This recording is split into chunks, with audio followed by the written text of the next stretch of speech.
उसमें जो डुप्लीकेसी रही है वो हटी है, जो बोगस वोटर्स हैं वो हटाए गए हैं।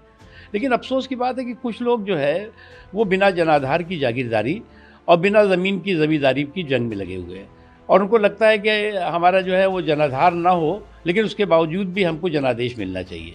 और उस बिना जनाधार के जनादेश के जुगाड़ में इस तरह का ये जो है वो जंग करते हुए दिखाई पड़ रहे हैं, इस तरह का जो है वो बवाल और सवाल खड़े करते हुए दिखाई पड़ रहे हैं। आज भी है ऐसे लोग जिनको ये बात समझ में नहीं आ रही कि आज उनका जनाधार जो है वो वेंटिलेटर पर होता जा रहा है, लेकिन अहंकार आज भी एक्सीलेटर पर है। इसलिए भैया जनाधार ठीक करो, और जनाधार के आधार पर जो है वो जनादेश हासिल करो, ना कि आप चुनाव आयोग से भिड़ते रहो, चुनाव मशीनरी से भिड़ते रहो, ईवीएम पे सर फोड़ते रहो। आप अपने चुनाव में जो है वो अपनी ऊर्जा जो है वो चुनाव के मैदान में खर्च करने के बजाय चुनाव आयोग से भिड़ने और लड़ने में लगा रहे हो।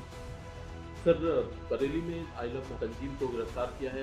हालांकि विपक्षी दलों के कुछ नेता वहां जाना चाहते थे, उनको भी हाउस अरेस्ट किया गया है। तमाम चीजें ये डेवलपमेंट हो रही है। देखो, सांप्रदायिकता के साजिशी सिंडिकेट जो है वो जो इस तरह का जो हाहाकार हंगामा और रोदन करके आस्था के नाम पर अराजकता और उद्दंडता के ज़रिए जो है वो समाज के सौहार्द के ताने बाने को हाईजैक करने का षड्यंत्र और साजिश कर रहे हैं, वो सफल नहीं होंगे। आस्था पर किसी को कोई आपत्ति नहीं है, आपकी आस्था का सम्मान भी है, उसकी उसकी सुरक्षा भी है, लेकिन अराजकता का ना सम्मान हो सकता है ना उसका संरक्षण हो सकता है। अब कुछ लोग चाहते हैं कि लव के नाम पर हेट के हारर हंगामा करते रहें, हारर शोर करते रहें और उसको संरक्षण मिलता रहे, उसको सुरक्षा मिलती रहे। ऐसे लोगों के बारे में समाज के सभी लोगों को ये समझना चाहिए कि इन लोगों की मकसद और मंशा इस तरह के सांप्रदायिकता के साजिशी सिंडिकेट की मकसद मंशा है कि जंग में कत्ल सिपाही होंगे, सुरखरू ज़िल्ले इलाही होंगे। यानी इस तरह के फसाद के ज़रिए, इस तरह के हड़कंप और हंगामे के ज़रिए जो है वो आम आदमी जो है वो पीड़ित होगा, प्रताड़ित होगा, परेशान होगा। लेकिन इस तरह के सांप्रदायिकता का साजिशी सिंडिकेट उसमें लाभान्वित होगा। फसाद में भी अपना राजनीतिक मफाद ढूंढ रहे हैं वो लोग। सर, लेकिन इस तमाम जो घटनाक्रम है इसमें आरएसएस और बीजेपी को दोषी ठहरा रहा है। उनका कहना है कि आरएसएस की एक ही विचारधारा है कि भारत में सिर्फ एक ही रिलीजन है।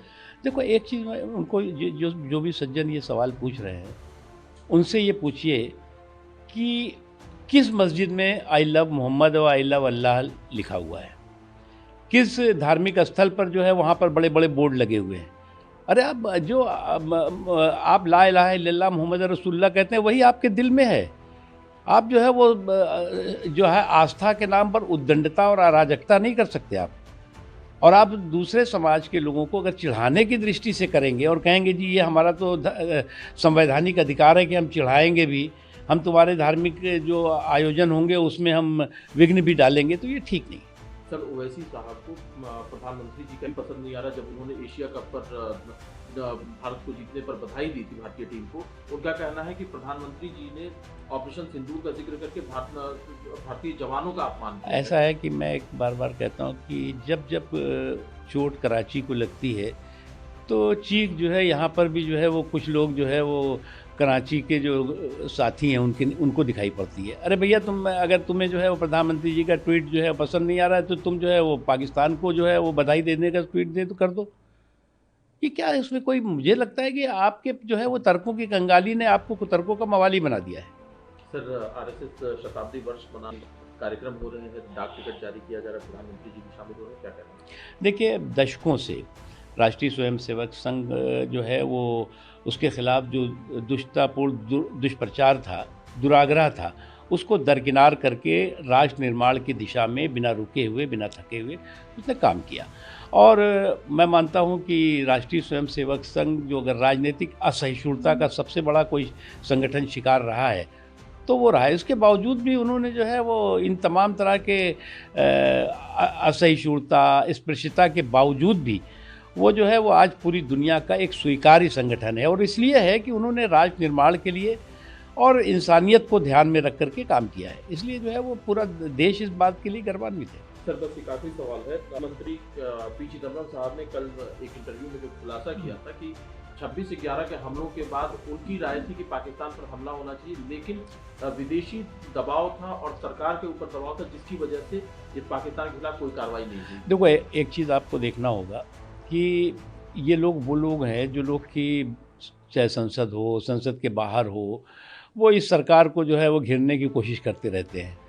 और इनको ये ना इतिहास मालूम है ना भूगोल मालूम है कि अटल जी की जब सरकार थी उन्होंने पोखरण किया तो अमेरिका जो है वो पाकिस्तान को बुला रहा था और बुला करके वो उनको जो है वो अपने साथ बैठाल के और हिंदुस्तान को ही बुलाया था।